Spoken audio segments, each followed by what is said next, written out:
Good evening, everyone. I'm Indrani Rawat from ASHRAE India chapter. On behalf of ASHRAE Rajasthan, ASHRAE Chandigarh, ASHRAE East India, and Delhi chapter of ASHRAE, I take the privilege to welcome you all. First of all, I would request all of you to keep your speakers muted. The question answer session would be at the end of the expert talk. Today we have an eminent speaker, Dr. Kishore Khankari, with us. He's president at Insight LLC in Ann Arbor. Dr. Khankari has already delivered close to 100 DL presentations worldwide.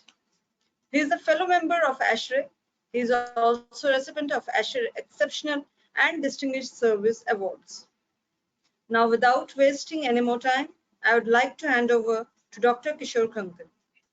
Dr. Kishore Khankari, please. Over to you, Okay. Sir. Thank you, Indrani. Can you hear me all right? Yes, sir. Okay, great. Hello, everyone. Thanks for joining. Good evening. Hope all of you are keeping yourself safe and healthy. As you know, our human race is going through a big challenge. It is challenging our perseverance, our patience, our innovativeness, our ingenuity. So this is a tough time. We all, human beings, are going through that. And hopefully we will get out of this, and my heart goes to all those who got affected by this pandemic and those who lost their lives. Again, I wish you all very safe and healthy environment. So with that, I'm going to talk today about design and analysis of natural ventilation systems. I'm not going to talk too much about COVID-19. I may make some passing references to that. So this is the AIA approved lecture as well as USGBC approved. So if you need the lecture credit, you can contact Indrani. So the outline of my talk is what is natural ventilation? And the most important thing in the natural ventilation, we really worry about it, how people are going to feel in a naturally ventilated space. So thermal comfort of the occupants and how this thermal comfort with the climate goes together. What are the driving forces for natural ventilation airflow? And I had developed this delta T analysis approach that I will discuss. I will show a case study that is for the Santa Barbara in California. So please forgive me about all my references to US climate, US units like Fahrenheit and feet and so forth, as well as the case study in US. I'm living here since last 33 years, but my heart is still with India. I'm proud to be Indian. In fact, I have now become ISHRE member. So I'm the first ISHRE member of from United States. So I'm showing you some studies which are related to US, but you can take the high-level principles and from those analysis. And finally, I will show you some CFD analysis for naturally ventilated buildings. So what is natural ventilation? I don't have to really explain this to audience from India. I mean, we all grew up and live with naturally ventilated buildings. This is not new to us, though our recent developments in building construction and design, we are going more and more towards the packed buildings with central air conditioning and so forth. So maybe for younger people, they still need to understand what is natural ventilation. So basically, we use the outside air, supply of outside air to the occupied spaces through the operable openings on the building facade. So that's what this natural ventilation is. The outside air should come in and ventilate the space. Is this new? Not at all.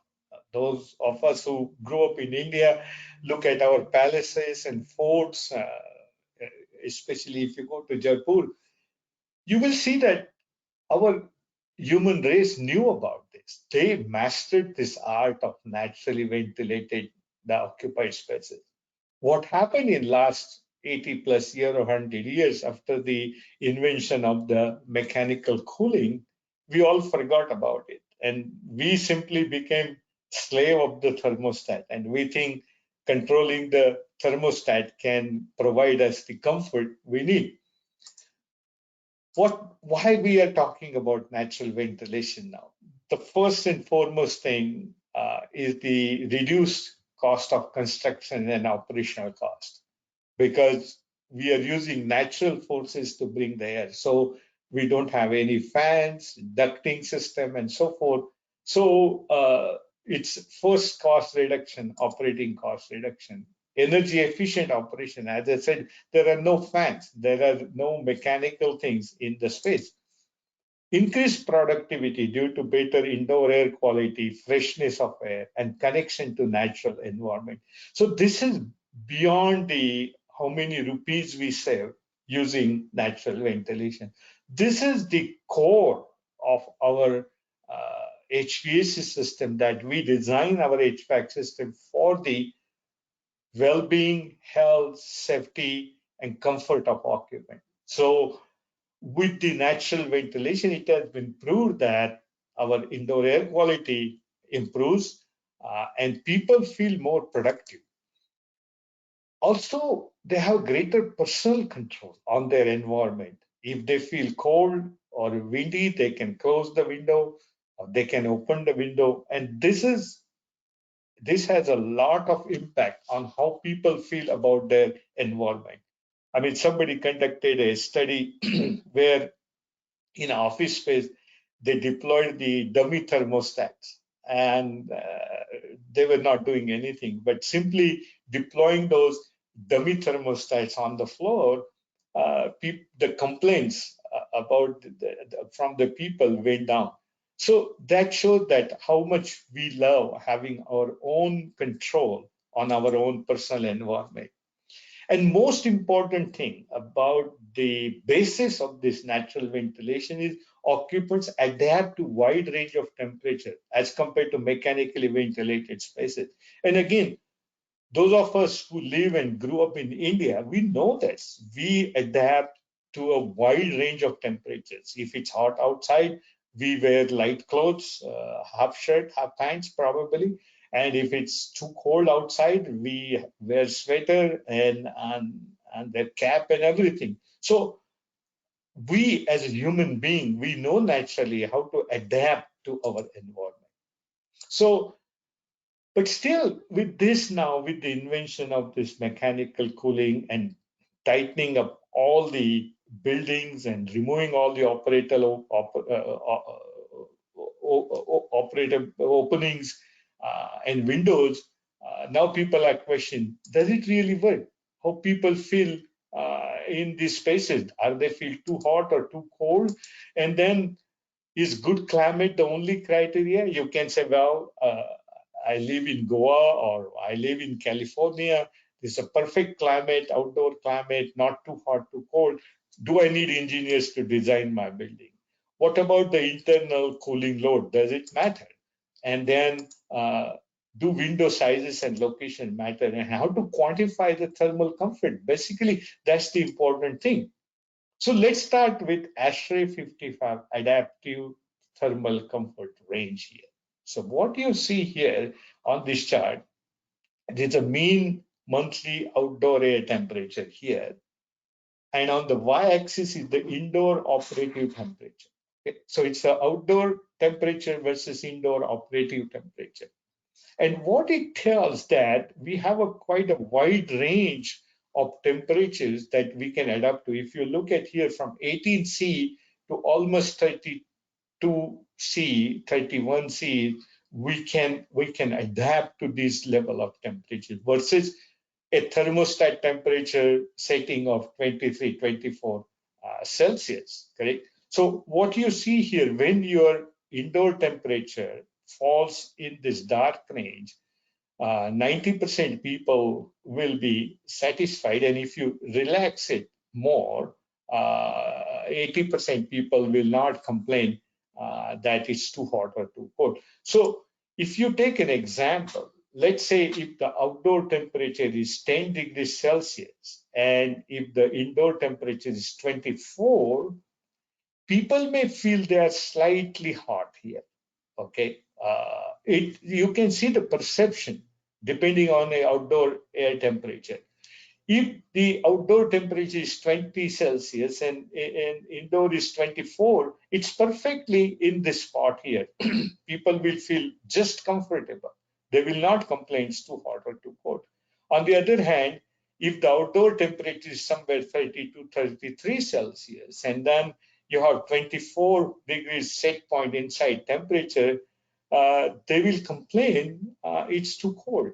It's cold on the colder side. And you can imagine why people feel cold when the air conditioner is going on, even in the summer. So it's about the perception. And I always give this example. If you are in a Saudi Arabia where the outdoor temperature is somewhere 90 plus or 100 plus degrees, and you walk in a mall which is set up at 80 Fahrenheit or 85 Fahrenheit, you will still feel comfortable. It's not about that absolute thermostat setting. It's about the perception of the human being. And we adapt to that. I mean, if it's too cold, we wear extra clothing. If it's too hot, we wear light clothing or start the fan or something like that. So if we take that thermal comfort band, and if I take the Santa Barbara in California, I mean, again, those of you who don't know the California weather, they call it paradise. It's just the perfect weather. It doesn't get too hot, doesn't get too cold, and people would love to go to California. What you see here, if I now take their monthly outdoor temperature and plot the band of comfort temperature, you can see between about 65 and 78 degrees. Mostly it's a very flat. It's slightly changing up and down. So basically, if your indoor temperature is maintained between these two lines, then people will feel comfortable. So if your indoor temperature is below the blue line, they will complain it's too cold. If it's above the red line, they will complain it's hot. So now if I plot the ambient temperature, outdoor temperature on this plot, you can see naturally very few spots are right in the perfect, that band, the perfect comfort band. The good news is most of these points are below this line. So if we have a cooling load, there are people, the computers, the lighting, all those things that generate the heat, they will bring these points up and they will make the space comfortable. So we rely upon the heat sources in the space in combination with the outdoor air temperature to make these points comfortable. And I will come back to that. Now, I take the example of Phoenix, which is a very dry and hot climate in US. You can see this band is no more flat. It goes up during the summertime and it comes down. And then this is the lower end. So basically what we are saying during the summer month, we can even tolerate slightly higher temperature. So all the points should fall in this band here. What is happening that during the winter time, first few months of the year and few months at the end of the year, we are below this blue line. It means we have the opportunity to add some more heat to the outdoor air and make it comfortable. What we can do here in the summer months, it's too hot. They're already out of this red line. It means we cannot bring these points down unless we add mechanical cooling.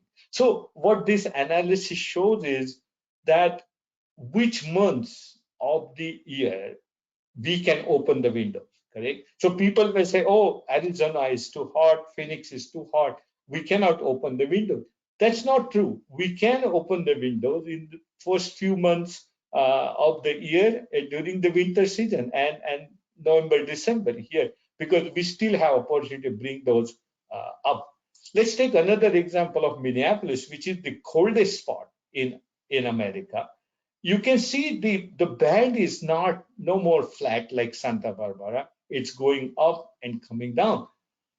What you see during winter months, these temperatures are so low here, no way we can internal cooling load or internal heat can make them comfortable. It means we need to add some mechanical heating here to bring these points up in the comfortable band.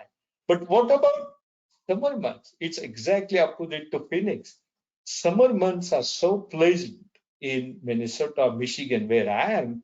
We can open our windows and let the outside air come in. So it is not that simply we can rule out simply this is too cold environment or too hot environment. We cannot have natural ventilation. We have to do this very high level preliminary analysis combined with the adaptive thermal comfort to assess where is the really a window of opportunity for us to naturally ventilate the buildings. Okay, so what are the driving forces? How can we bring the outside air?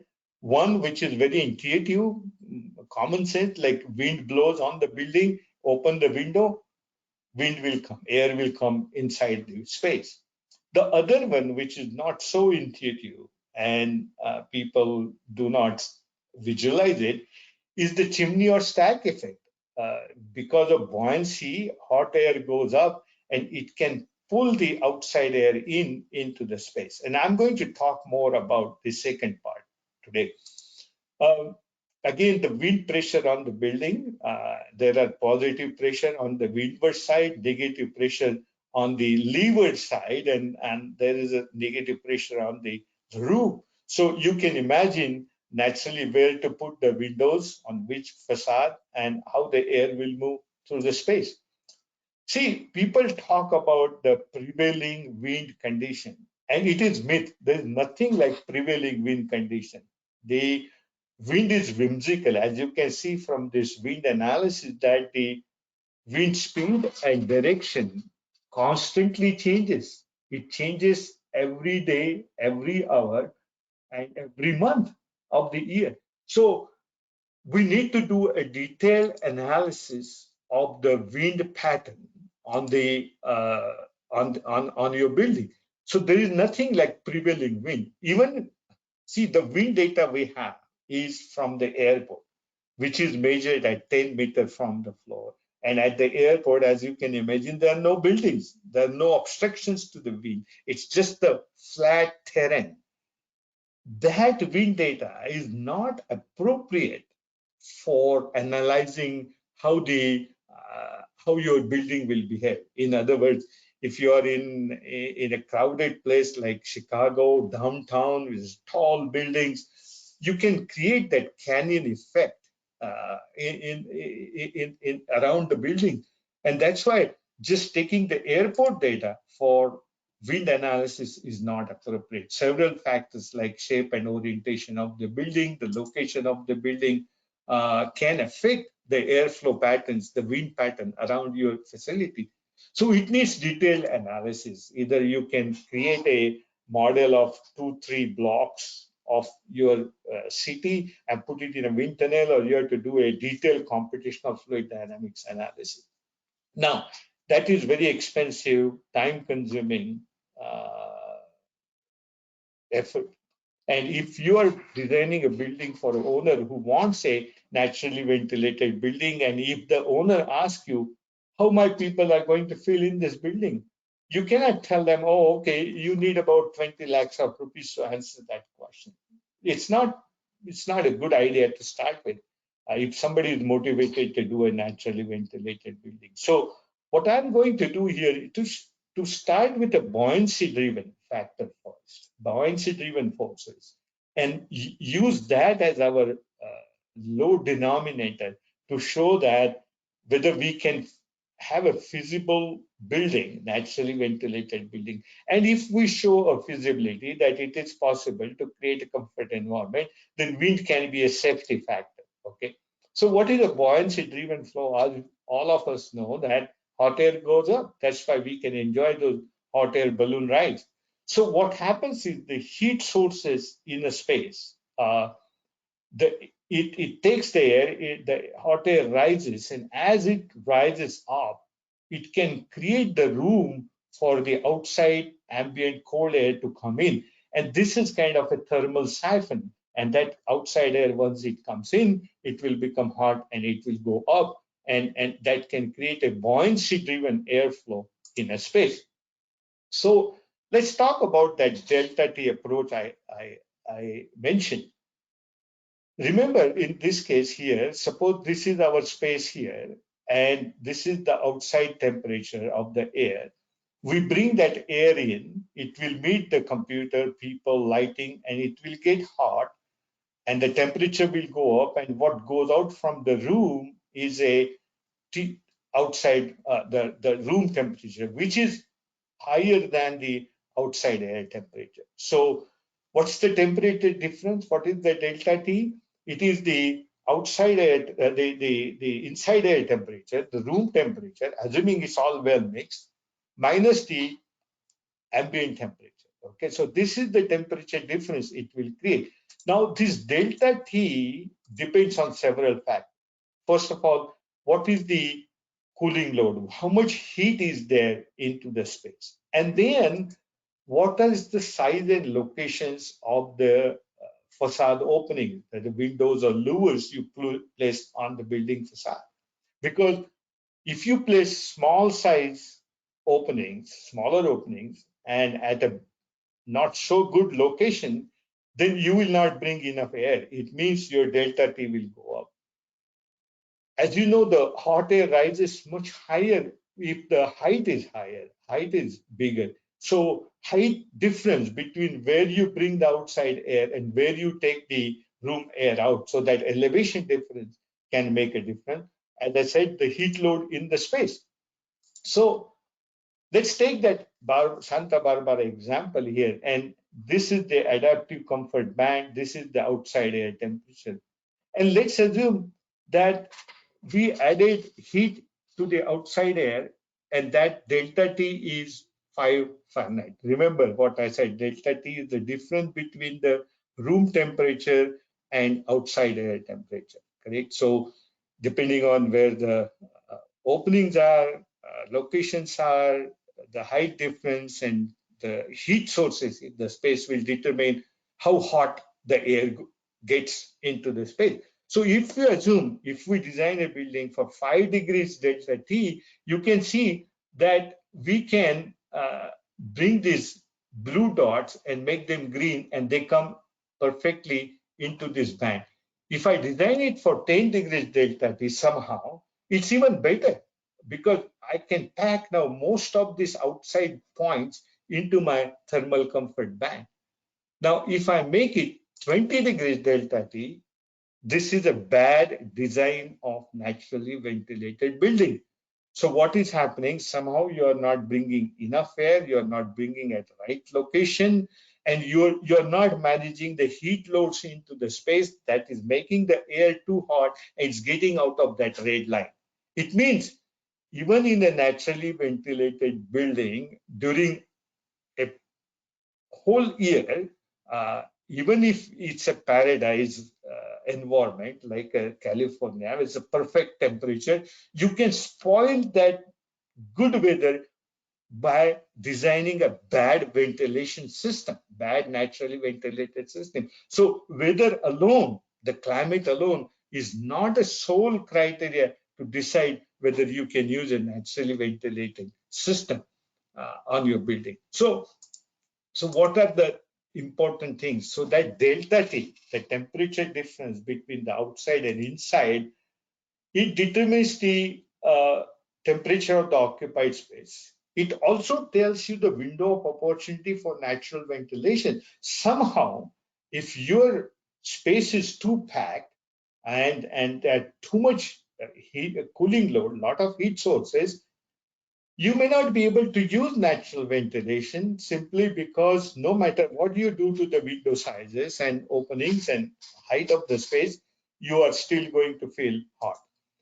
So delta T is a driving force for airflow. It determines the pressure difference. Pressure difference determines depends on the temperature difference, and temperature difference depends on the internal heat load in the space. So you can see delta T is the characteristics of a building. If you design a building with certain opening sizes on the facade and certain heat load in the space, you cannot change it. You cannot put a big hole in a wall, outside wall, to bring more air in. Once you design it, it is set. And that's why this analysis is important at the initial phases of the design. So what I told you, it's not just the climate, it's the design and the load. They all should work in harmony. So first step in designing naturally vented building is analyze the climate data, determine the heat cooling loads in the space or the heat sources, find out what is the delta T, determine the internal temperature, use ASHRAE 55 band to see whether you are in a comfort zone or not, on an adaptive comfort zone. And then, as usual, like designing any green buildings, the first step you need to do is optimize, minimize the cooling loads, and then optimize the design. That comes with all designs, whether it's a mechanically cooled or naturally ventilated. And then finally, verify with computational fluid dynamics how the air is going to move into the space. And I will take a case study here. This is a south side perimeter office of a graduate student in Santa Barbara. And you can see the design involves the low level lures here and the high level lures. And then there are some casement windows that student can open the window there. And the idea is that we will bring the outside air through these low lures. It will get hot and get out from here. And if they feel hot, they can open the casement windows for additional air here. So this is about 150 square feet, two occupants in a space, about 250 BTUs per person, 1 watt per square feet lighting load, and 2 watts per square feet is the power density, the equipment load. Okay. So occupied hours are between 7 o'clock in the morning to 9 o'clock in the evening. Remember, these are graduate students. When I did my PhD, it was not 7 a.m. to 9 p.m. It was 7 a.m. to 7 a.m. You just live there, eat there, sleep there. That's how the life of PhD students in America is. So we have the occupied hour about 5,100, and then the area of the lure, intake lure, is about 3 square feet. The high level exhaust is about 6 square feet, and area of the casement windows is about 6 square feet. And we will assume that low level and high level lures are fully open. So if you do this analysis and put all these pieces together, what you see in this chart, on the x-axis is the month, and the y-axis is percent of the occupied hours in each month, how people will feel. Whether they will feel just comfortable, which is a green bar, whether they will feel too cold, or whether they will feel too hot. Correct? So these are the three criteria here based on what I told you so far, based on what the design is. And what you can see here is these green bars are going up as we go into May, June, July conditions. And then the red bar goes up in the September and October. So even in the paradise condition, the perfect weather climatic conditions, in this naturally ventilated design, in September, October, about 50 to 55% of the time of September, people will complain it's too hot. They are not fitting in that comfort band. On the yearly basis, if you look at it, only about half of the time people will feel just comfortable. And about 1/4 time they will complain it's too cold, or about more than quarter of this period they will complain it's too hot. So how to mitigate this situation? So if you do the analysis, you can create this plot here, and what it shows in the September month between 10 o'clock in the morning and about 4 o'clock in the afternoon, the temperature can go up to 90 Fahrenheit. And that's not acceptable. That's not acceptable. People will not feel productive in this environment. And you can see the average mean temperature is about 73 Fahrenheit. What about the delta T? I talked, it's about 11 degrees on average, but it has gone about 17, 18, 19 degrees in the month of September and October. Okay, so that is a too high delta T even for the perfect weather. So what happens? First, let's look at when you feel too cold, what you do. You close the window. That's natural instinct. That's how we adapt. So let's assume we close these lures partially when people feel cold. So we took care of that blue graphs here by closing the window. But still, people are still feeling too hot during September, October, August, this time of the year. We took care of by partially closing the window during the winter time. And so now only 4% of the time people will complain it's cold. It means during that time, we have to start the heater, local heater, whether you do it central heating or local heater or whatever, you need mechanical heating for 4% of the time. Just simply closing the window is not enough. But our bars have gone up, our green bars have gone up now. So more than 50% of the time, people are feeling comfortable. Still, we need to mitigate this situation. What is the next strategy? What about the solar shading? If people are feeling too hot, it may be the direct sun coming in there. What if we use the fins or horizontal fins or something like that on a facade to block that direct sun coming into the space? And as you add that, you can see the hot hours have reduced from 30% to 16% now here. So, but still, this is pretty high. This is pretty high, about 42% of the time. Our green curves have gone up. We mitigated part of that by providing the solar shading on the building. Okay, so now we have increased the number of hours on annual basis, and this pie has now barely reduced to 16%. Now, how can we go further from 16% to even lower thing? And this is the temperature now. Remember, the average temperature is now reduced from 73.5 to 71. Uh, and the delta T has gone down from 11 Fahrenheit to 9 Fahrenheit. It means we are moving in the right direction, whatever mitigation strategies we are using. So let's talk about the solar shading. When you put the solar shading on the south side of the facade and the east side of this facade, in this case, you can see that the difference between this and this, we have packed more points into that thermal band here. All these points which were outside, we brought those inside simply by mitigating the load situation, the cooling load situation of the building. Now the difference between east and south, you can see when we put the solar shading strategies on the building facade, we can significantly reduce the hot hour. In this case, they were about 250 to almost, we bought it less than 150 here. This is on the south side, and you can understand this is very effective between 11 o'clock in the morning till 4 o'clock till 4 o'clock in the afternoon. Very effective. What about the east side? It is showing some difference, but not as drastic as on the south side.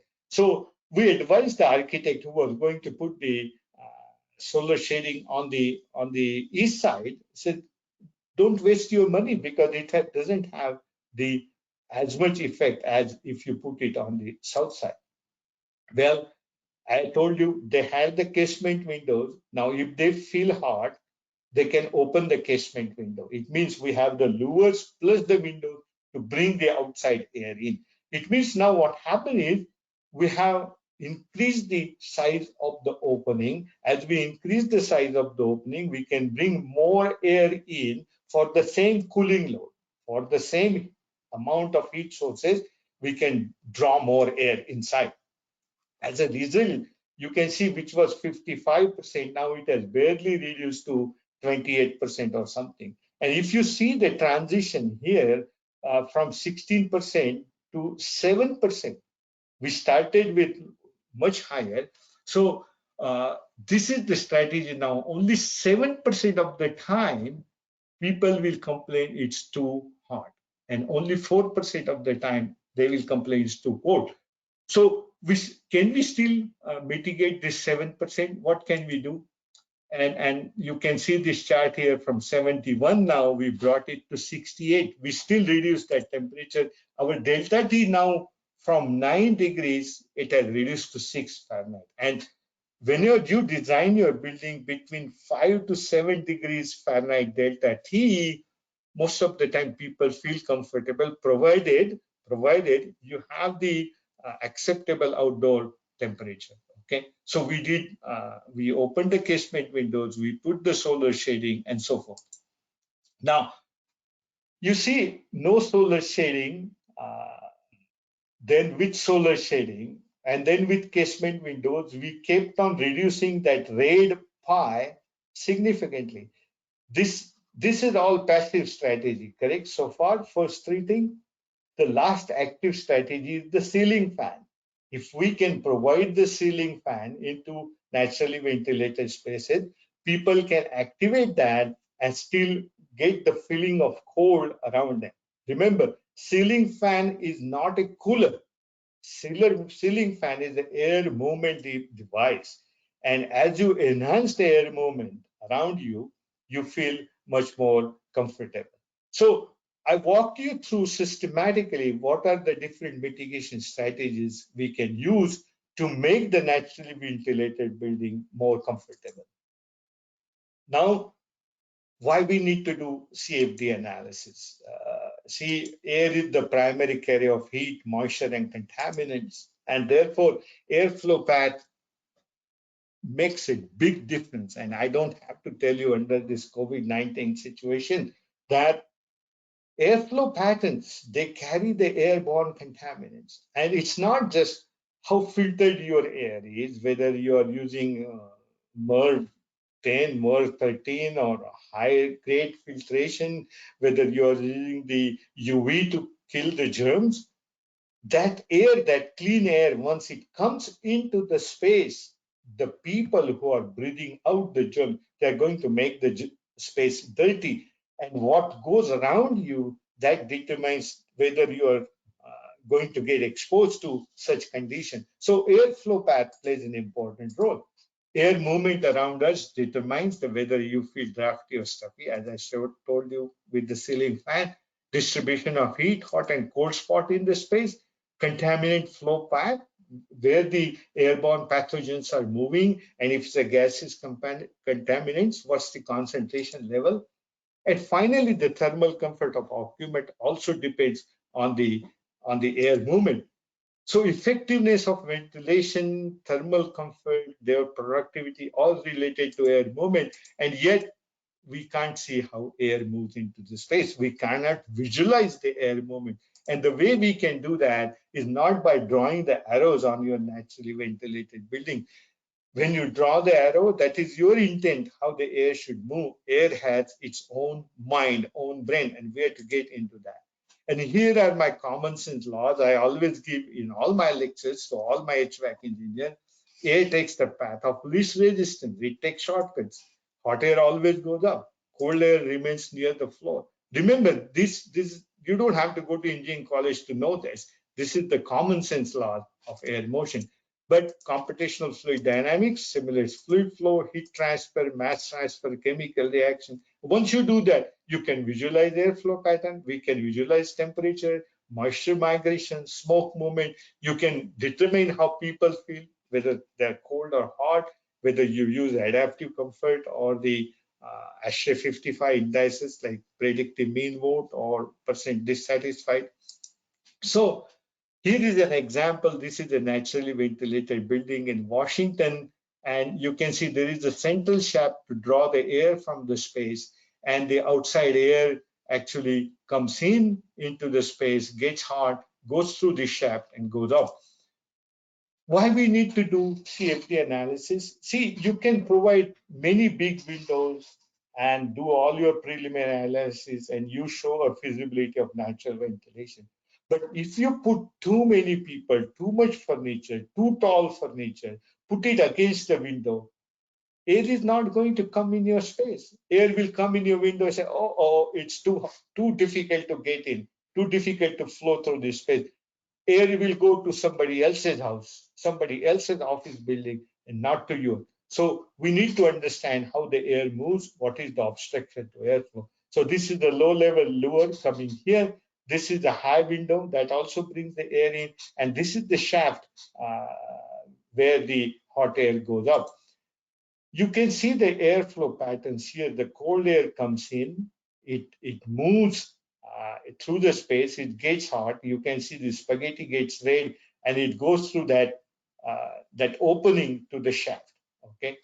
See, we can use some principles of displacement ventilation while designing the naturally ventilated building. Always bring the outside air at a low elevation as much as possible, and then let it get hot and rise, and then take it out at higher elevation. It's a simple principle. This is another view. You can see how the air is going around the cubicles and so forth. This is the temperature distribution into the space. And you can see hot air rises. I didn't make it up. This is based on physics. It stays near the ceiling and going out through that window. And cold air, comfortable air, remains near the floor, near the people in the occupied zone. This is, if you look at it at different elevations, you can see there are some kind of hotspot near the people because we all generate heat, and that makes the local environment slightly warmer than other ambient spaces. These are the clouds of the temperature, and you can see the blue cloud as it comes in. It's kind of filling the space. As it gets hot, it goes up, and the red cloud is up into the near the ceiling. And then there are the Chinese hats. As you know, we have a plume that goes up and creates that Chinese hat kind of a cloud into the space. So here are the strategies. Single-sided ventilation. You can bring the air from one side and take it out from the same side. There are limitations because you can't have a too deep a floor plate, otherwise air will not reach too far. In that case, use the cross ventilation. As we all know, we live in India, we have windows on the opposite side of the facade, and we always open the opposite side window, bring the air from one side, take it out from the other side. There are some innovative strategies where you can use a solar chimney and make this portion hot so it can draw more air to the space.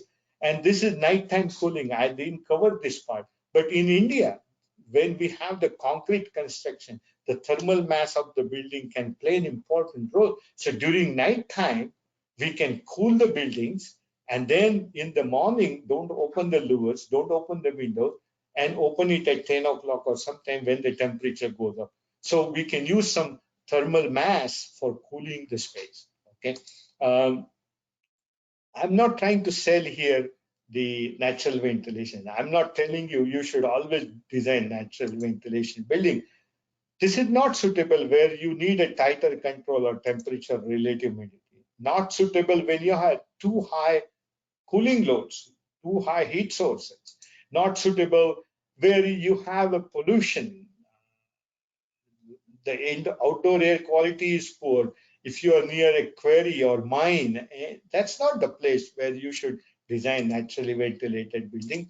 Not suitable in the adverse climatic condition. If you are in a space where your points that I showed it will be always above the red line, there's no point. You need a mechanical cooling there. Code compatibility. Again, some codes may not allow you operable window. So in summary, suitability of the climate is only one part of the equation. It's not everything. So architects may say, oh, I have perfect climate. Why do I need engineers to design my building? And I showed you an example. A bad design of a naturally ventilated building can spoil the good climate. proper design and control is important. Uh, Naturally ventilated building can sustain only certain level of delta T. It depends on your design, and that delta T sticks with your design. If you design a bad building, then the only way you can retrofit is to open more windows, which will be more expensive. Larger delta T designs narrow the window of opportunity for utilizing natural ventilation. So if your heat sources are high, your openings are small, um, even if the weather is good, you can't open because internal load is too high. Hourly thermal comfort analysis can help you optimize the design. So these are my other lectures. Some of you must have heard this before. So with that, I open up for questions here, and let me get my question panel out here.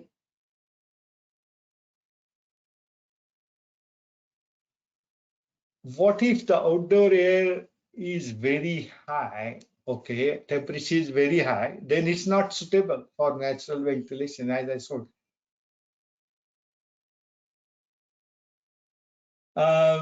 What about the pollutants? I already talked about that. If you have a polluted situation outside, uh, then that's not suitable.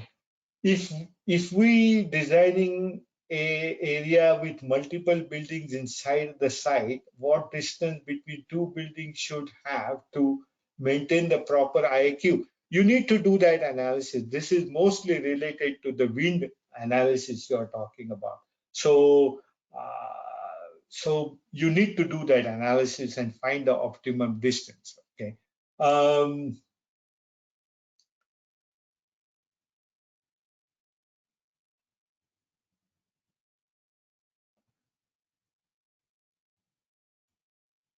Is there a version of adaptive thermal comfort model that uses wind speed as an independent variable?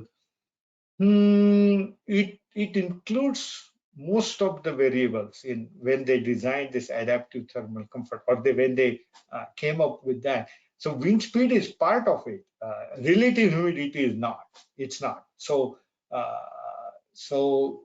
there is a question here that what about humidity? Yes, humidity is very important factor. That analysis, what I showed it to you, you should add a factor of RH. And if the RH is above 70% or something, if you are in a coastal region, then you should take those points out from analysis. So basically, I only showed you the temperature analysis. You should superimpose the humidity analysis on that one and say if the humidity is too high, even if the temperature is comfortable, you should not open the window. That's a good question. Um,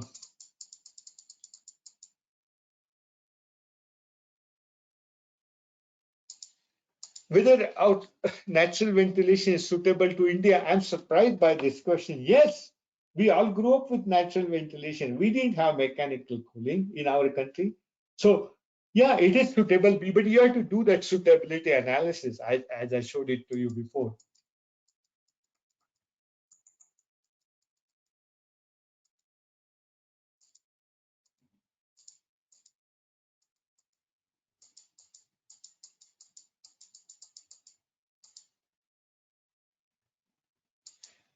Will ceiling fan disturb the air movements and pressure? Good question.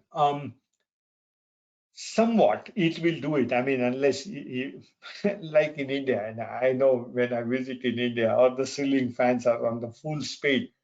If you do that, yes, it will disturb the pressure distribution and movement, and we need to be careful in analyzing that. So, since it's so hot, we always run our fans at the highest speed. Uh, Yeah, it's another question here. Can we do evaporative cooling? Yes, of course. Again, I didn't cover that part.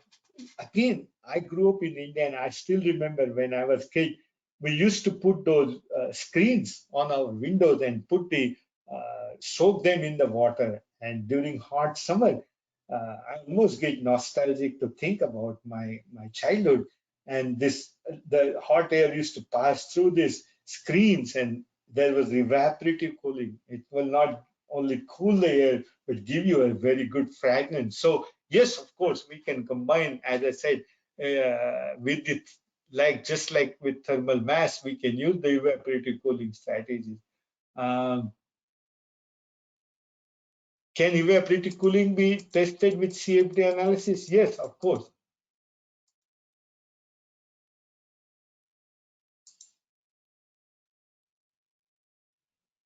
Good question. When the roof is hot, ceiling fan will bring the circulate the hot air. Yeah, this is another mitigation strategy, and we should now think about the green roof, correct?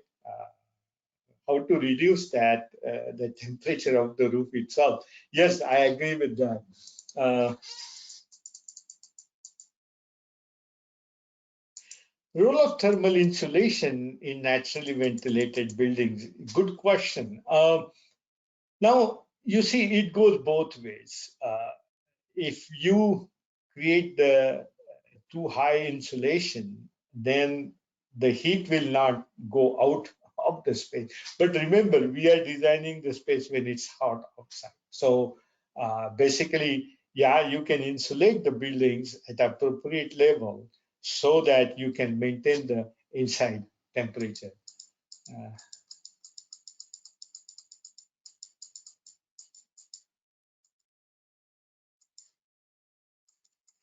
Uh, uh, those are some of the question here. In India, dust is a big issue. Does adding filters in casement window lower resolution? Well, here is the physics. I mean, we need to be very careful what we add into the flow path of the air. If you add any kind of filter to your casement window, you are disturbing the static pressure. So you are adding one more factor to prevent the air to come in. So the answer is yes and no. You have to be careful what kind of filter you are using. Again, if your outdoor air quality is too bad, it's not acceptable. Don't open the windows. Don't design a naturally ventilated building. Uh,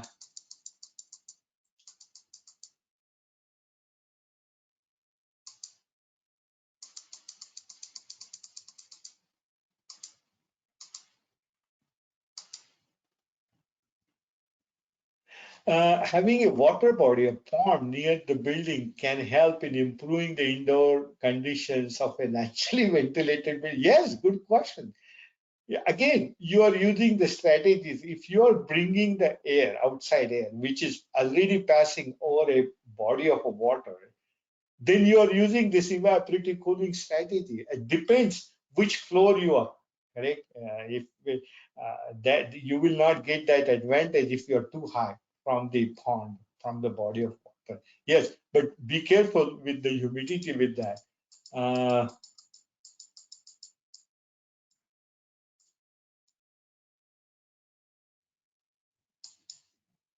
Can we assess the fan motion in CFD model? Yes, indeed. You can always put the circulating fan in CFD model and incorporate that. This is a good question about the mixed mode condition. So we don't have to be either totally mechanically cooled or totally natural ventilation.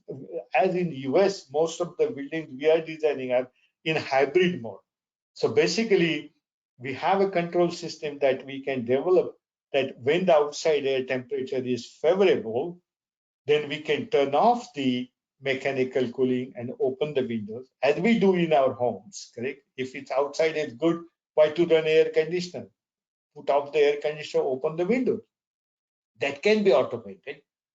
And so it can be done in a mixed mode or within the space, it can be done in a mixed mode. And the building, I showed it to you, that multi-story building, that the floor plate was so big and so deep that we could only accommodate natural ventilation only at the perimeter. So the core of the space was mechanically cooled while the perimeter of the space was uh, naturally ventilated. And again, with a mixed mode condition, hybrid mode, uh, we can open the perimeter windows, and we have to be careful at the boundary between the mechanically cooled space and naturally ventilated space. Okay, we want to make sure that it doesn't adversely affect the mechanical cooling part. But even within a space, within one floor, we can have a combination of mechanically cooled and naturally ventilated building. Okay. What is the effect of increasing number of shafts and core inside the building IQ? You have to be very careful when designing the shaft. Uh, if you design only one dedicated shaft, then the pressure variations within the shaft can adversely affect the upper floor. So basically, if you keep on dumping the air from the lower floors, then it will have reverse effect. Then the hot air from the lower floors will penetrate from the opening of the shaft into the upper floor. So you have to be careful. So when that happens, either you can increase the size of the shaft or put more shafts on the floor. Okay. And again, where to put the shaft, it needs to be analyzed using computational fluid dynamics to see what kind of airflow patterns we create. Okay. Can we mix a dedicated outside system along with naturally ventilated space? Yes, of course you can, because in a dedicated outside system, you are using duct to distribute the outside air, correct? And in a naturally ventilated system, it's a ductless system most of the time. You are bringing the air through the openings on the facade, but you can have a combination of that. And this brings up a good point. Can we ventilate the core with doors and use natural ventilation on the perimeter? Uh,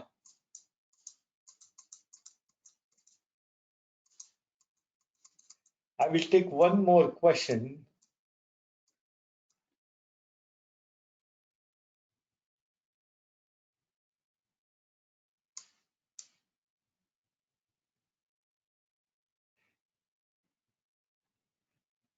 Is there a manual for calculating this? There is no manual as such, and I wish Ashray can develop one like that. I think there may be a design guideline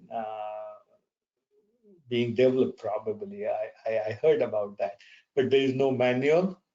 So, folks, thank you so much for your attention. I appreciate you joining this webinar and hope you learned something from this webinar. If you have any questions, you can email it to me. My email address is there. And again, I wish you all the best and safe and environment, and stay safe yourself. Don't go outside. Indrani, back to you. Yes, thank you so much for such a informative session you have shared with everyone. I hope everyone enjoyed and had some good session with you, and they wanted to share more questions, but lack of time. So you have, as you have already mentioned, that they can share on the email ID you have shared, so they are welcome. And also I wanted to hand over to Mani Khanna from Asher Chandigarh chapter. Actually, he wanted to personally give vote of thanks to you, sir. So if Right. Mani can unmute yourself. Hello. Yes, Ms. Indani, I'm audible. Yeah, Yes, please Mani, go we ahead. Yeah, can okay. hear you. Yeah. Right, sir. Right. Yeah. Good evening, everyone. I'm Mani Khanna on behalf of Ashray Chandigarh chapter, Ashray India chapter, Ashray Rajasthan chapter, and Ashray East India chapter.